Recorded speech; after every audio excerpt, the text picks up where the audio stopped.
Baik, Assalamualaikum warahmatullahi wabarakatuh. Bagaimana kabarnya anak-anak hari ini? Mudah-mudahan kalian tetap sehat dan semangat dalam mengikuti pelajaran IPA hari ini. Kalian sudah belajar tentang reproduksi pada tumbuhan dan pada hewan ya. Baik, untuk hari ini kita akan melanjutkan materinya tentang teknologi reproduksi pada tumbuhan dan hewan ya. Kita tahu bahwa ilmu pengetahuan dan teknologi semakin berkembang dengan pesat ya. Maka oleh karena itu, di dalam teknologi reproduksi pada tumbuhan dan hewan ini pun ditemukan banyak sekali produk ya yang mendukung untuk peningkatan kualitas hidup manusia di masa yang akan datang. Baik, untuk yang pertama kita bahas tentang teknologi reproduksi pada tumbuhan. Apa saja sih yang termasuk teknologi reproduksi pada tumbuhan? Kita ikuti slide yang berikut ini. Hidroponik, ya hidroponik. Kalian mungkin sudah pernah dengar kata hidroponik, ya. Hidro itu berasal dari hidroponik, berasal dari kata hidro dan ponus. Hidro artinya air, kemudian ponus artinya daya. Jadi artinya tanaman yang dibudidayakan melalui hidroponik ini, jadi dia menggunakan media air sebagai media tanamnya ya. Jadi hidroponik merupakan suatu sistem penanaman pada tumbuhan dengan air tanpa menggunakan unsur hara yang terdapat di dalam tanah. Jadi tanpa menggunakan media tanah, tetapi dia menggunakan air dengan syarat air yang digunakan pun itu harus memenuhi nutrisi yang dibutuhkan oleh tanaman tersebut. Nah, tanaman yang bisa digunakan untuk hidroponik itu banyak ya, diantaranya adalah melon, kemudian juga sawi, kemudian juga tomat, kemudian juga kangkung, dan tanaman sayur lainnya. Nah, kira-kira apa sih keuntungan dari hidroponik? Ya, nah yang pertama adalah tentunya hidroponik ini bisa menghemat lahan atau tanah. Jadi kalaupun kalian rumahnya sempit begitu ya, jangan patah semangat. Kalau mau menanam tanaman, ini budidaya hidroponik itu bisa dimanfaatkan oleh kalian, bisa digunakan oleh kalian. Yang kedua adalah penggunaan pupuk dan air lebih efisien ya, lebih hemat. Kemudian juga pengendalian hama dan penyakit akan lebih mudah begitu. Dan juga mungkin kualitasnya akan baik ya, karena kalau pemanfaatan pemeliharanya benar itu menghasilkan kualitas yang baik juga. Jadi ini komponennya ada air, media tanam, bibit tanaman, dan nutrisi. Ini komponen yang dibutuhkan untuk hidroponik. Selanjutnya adalah ini contohnya, contoh tanaman dari hidroponik seperti ini ya. Ini lihat seperti ini ya. Jadi ini banyak yang bisa kita gunakan ya, yang kita manfaatkan seperti ini, macam-macam ya. Terus ini juga contoh yang sederhana begitu ya dari tanaman hidroponik ya. Lihat ini medianya sederhana ya. Kita buat dari botol minuman bekas ya, dipotong dua, di sini dipotong. Jadi yang potongan ini posisinya ada di bawah, yang potongan ini posisinya nanti ada di atas ya. Tetapi nanti ini terbalik begitu, disimpan terbalik. Nah, nanti di bagian ini dipasang sumbu atau tali. Fungsinya adalah untuk menyerap ya, menyerap air nutrisi dari sini akan disampaikan pada tanaman ya. Nah, di sini diisi dengan media tanam ya. Biasanya dia berupa rock wool. Jadi seperti busa begitu ya nanti, seperti busa. Nah, ini contoh tanamannya seperti ini, disimpan di sini nanti dia akan air ini diserap oleh sumbu, disalurkan kepada tanaman yang ada di atasnya. Nah, ini contohnya seperti ini ya. Ya, kelihatannya airnya bening ya, putih ya, bersih. Padahal ini air ini sudah dicampur dengan berbagai nutrisi yang dibutuhkan oleh tanaman gitu, dengan kadar yang disesuaikan. Kemudian yang selanjutnya aeroponik ya, aeroponik. Aero itu artinya udara, ponus artinya daya. Artinya ini tanaman aeroponik ini dia tanaman yang menggantung. Yang menggantung ya. Tidak aero udara, ponus daya. Jadi yang menggantung di udara seperti itu ya. Nah, ini lihat seperti ini tanamannya ya. Ya, tanpa ditanam di dalam tanah, tapi dia posisinya menggantung ya.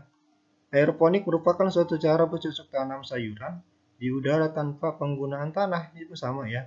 Nutrisi disemprotkan pada akar tanaman, air yang berisi larutan hara disemburkan dalam bentuk kabut hingga mengenai akar tanaman. Akar tanaman yang ditanam menggantung akan menyerap larutan hara tersebut. Ya, begitu. Jadi nanti si akar ini disemprotkan oleh air yang berisi larutan ya, kemudian larutan ini dari akar akan diserap oleh tanaman aeroponik ya. Nah, ini sistem untuk aeroponiknya seperti ini ya. Ini ada pompa begini. Ini yang lebih ini yang apa namanya? Yang modern ya, seperti ini.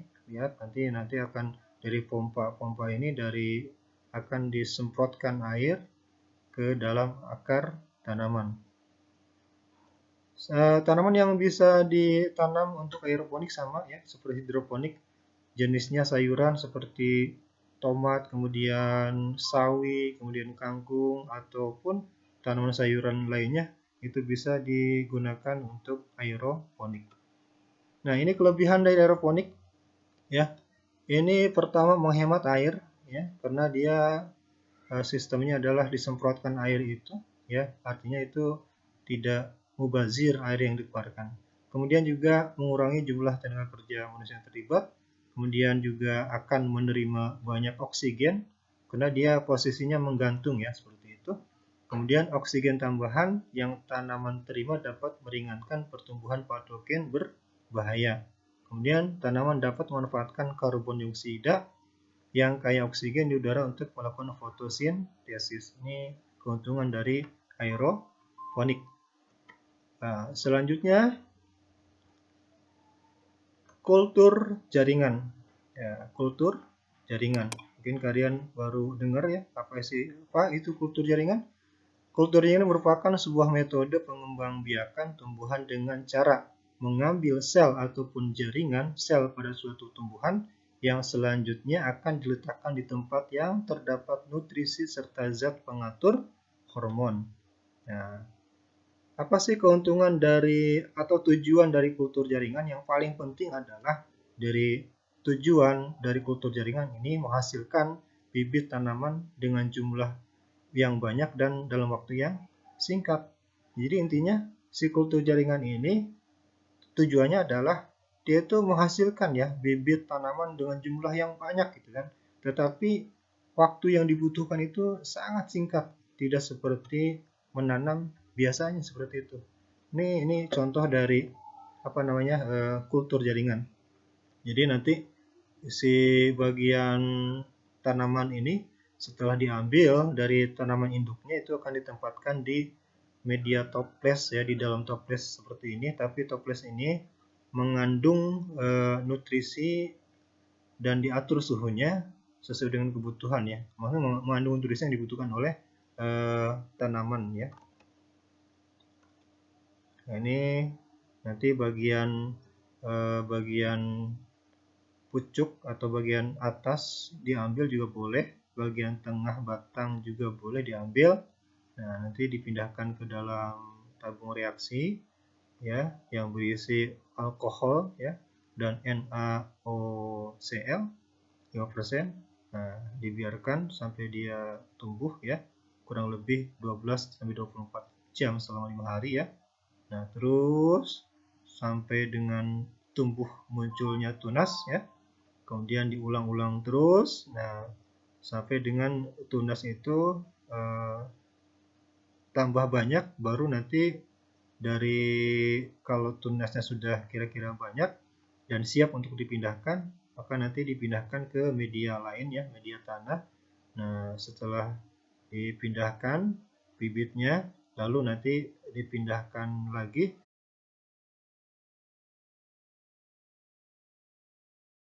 kemudian disimpan atau explant dikulturkan dalam medium, dan inilah tanaman dewasa seperti ini ya.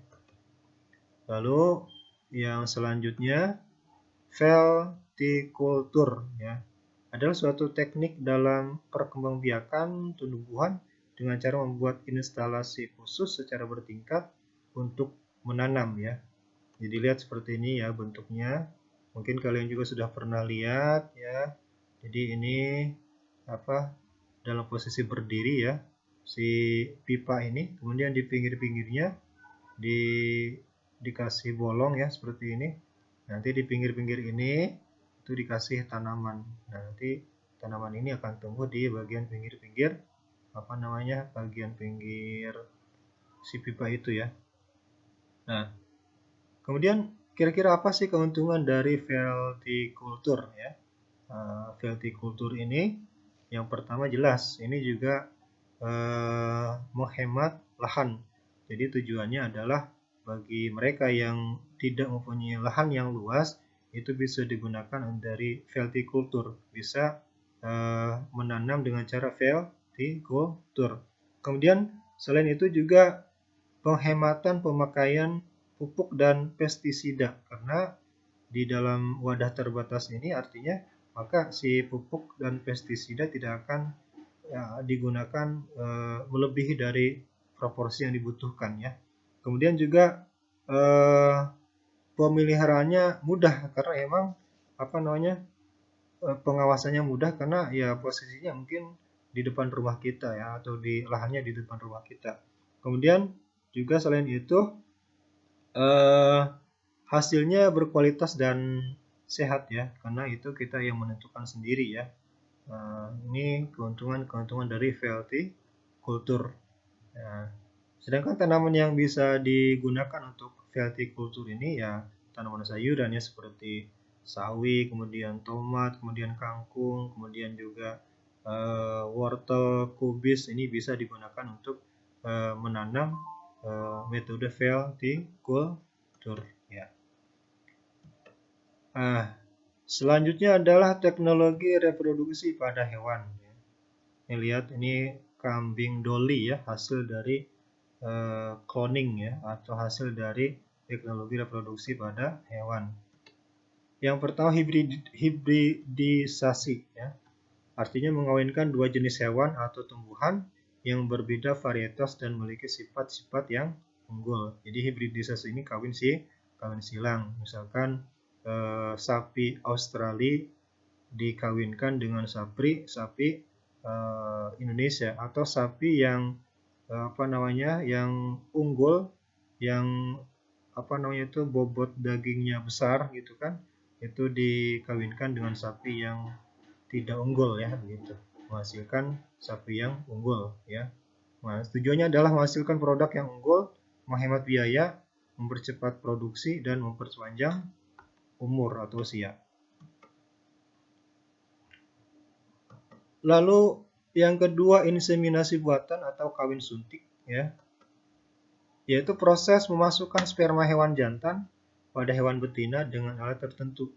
Itu tujuannya dalam memperbaiki bibit unggul, meningkatkan kelahiran dengan cepat, menghemat biaya, jadi tidak mengharuskan si bibit unggul dibawa ke tempatnya ya, mencegah penularan penyakit. Jadi tinggal sperma yang dari hewan jantan diambil begitu ya, melalui suntikan, disimpan, nanti disuntikan ke dalam hewan betina seperti ini ya. Ini proses pengambilan. Nah, ini seperti ini, lihat ini gambarnya. Ini ada sapi jantan yang unggul begitu ya. Ini spermanya diambil dari sapi jantan, kemudian juga nanti dimasukkan ke tubuh sapi betina, ke rahim tubuh sapi betina melalui suntikan ya. Nah, lihat seperti ini gambarnya. Nah, ini proses memasukkan sperma jantan dari sapi unggul ke dalam rahim sapi betina ya, seperti ini. Nah, terus yang selanjutnya adalah cloning. cloning hewan adalah proses di mana seluruh organisme direproduksi berasal dari sel yang diambil dari organisme induk sehingga menghasilkan keturunan yang secara genetik itu identik atau sama ya. Jadi klon ya, diklon gitu. Jadi klon ini adalah penggandaan gen untuk menghasilkan keturunan yang sifat dan penampakannya sama. Jadi klon ya, klon. Jadi penggandaan gen ya untuk menghasilkan keturunan yang sifat dan penampakannya identik atau sama seperti itu. Nah, ini hewan yang pertama kali di-cloning itu hewan domba Dolly ya dari Skotlandia pada tahun 1997 oleh Wilmot dan timnya. Kemudian pada tahun 2007 ya, 27 Maret juga ditemukan atau ilmuwan Korea mampu mengklon serigala ya. Lalu di tahun 2007 ya, dan di bulan November juga ilmuwan Oregon itu berhasil mengklon kera seperti itu ya. Nah, bagaimana apakah cloning ini di dalam Islam, bagaimana hukumnya cloning untuk manusia ya? Nah, adapun cloning untuk manusia di dalam Islam itu tidak diperbolehkan, diharamkan ya. Karena itu nanti tidak jelas keturunannya. Ini anak siapa, terus siapa orang tuanya, ahli warisnya siapa. Nah ini, jadi makanya MUI pada tahun 2000 menetapkan bahwasanya cloning terhadap manusia dengan cara bagaimanapun yang dapat berakibat ya pada pelipat gandaan manusia itu hukumnya haram ya. Jadi cloning untuk manusia itu haram ya, tidak diperbolehkan. Nah, seperti ini ya gambarnya. Ini dari hewan induk diambil ya telurnya seperti ini. Nah, yang terakhir adalah bayi tabung atau in vitro fertilization ya. Bayi tabung adalah menggabungkan sel telur dan sel sperma di luar tubuh. Lalu sel telur yang sudah dibuahi dan sudah dalam fase siap akan dipindahkan ke dalam rahim. Jadi nanti si sel telur, sel sperma dan sel telur itu nanti dipisahkan ya, disimpan di dalam tabung ya. Lalu disimpan di dalam tabung. Nanti setelah si sel telur dibuahi oleh sel sperma ya, melakukan fertilisasi atau pembuahan, nanti dipindahkan hasil pembuahan sel telur oleh sperma tersebut ke dalam rahim perempuan melalui alat suntik juga ya. Itulah yang disebut dengan bayi tabung. Dalam arti bukan berarti bayinya berada di dalam tabung, tetapi proses fertilisasinya itu terjadi di dalam sebuah tabung. Ya, adapun nanti setelah si sel telur dibuahi oleh sperma di dalam tabung dan sudah masuk dalam fase siap, maka akan dipindahkan ke dalam rahim perempuan atau rahim betinanya seperti itu ya. Nah, di dalam Islam apakah boleh bayi tabung ini? Nah, kalau bayi tabung dalam kondisi memang terdesak madarat, jadi ada seorang perempuan yang sudah lama bertahun-tahun bahkan puluhan tahun itu tidak tidak pernah hamil ataupun hamilnya lama sekali, maka